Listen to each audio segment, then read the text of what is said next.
اس وظیفے کو نہیں چھوڑے.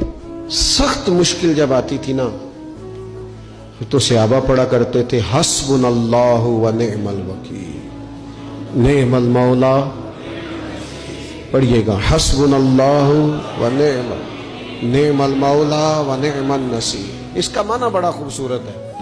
بالکل سادہ سا مختصر سا معنی کرے نا تو اس کا معنی یہ ہے میرے لیے اللہ ہی کافی ہے، اللہ میرا مددگار ہے، اللہ بہترین مددگار ہے، اللہ بہترین کفایت کرنے والا ہے. اس وظیفے کو نہیں چھوڑے اور اس کے معنی سمیت اس کو یاد رکھیں.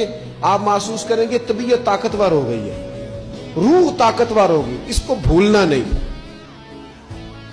اور دوسرا آپ سے عرض کرنا ہے کہ اعلیٰ حضرت چونکہ ہم سلسلہ طریقت میں فاضل بریلوی سے وابستہ ہیں اور باقی جتنے بھی لوگ ہیں سارے ماشاءاللہ انہی سے وابستہ ہیں.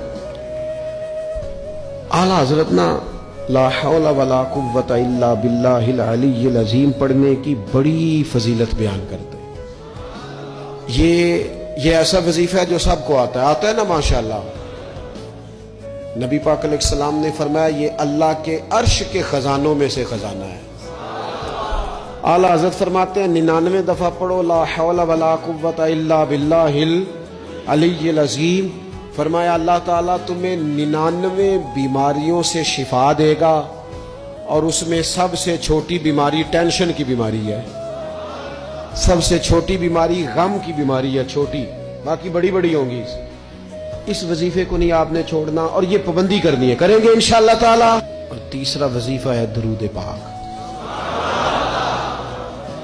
یہ بندہ درود پاک پڑھتا ہے تو پتہ ہوتا کیا ہے، ایک بار پڑھو تو 10 رحمتیں، 2 بار پڑھو تو 3 بار پڑھو تو 4 دفعہ پڑھو تو پھر تو چاروں جانب رحمت ہی رحمت ہو جاتی ہے.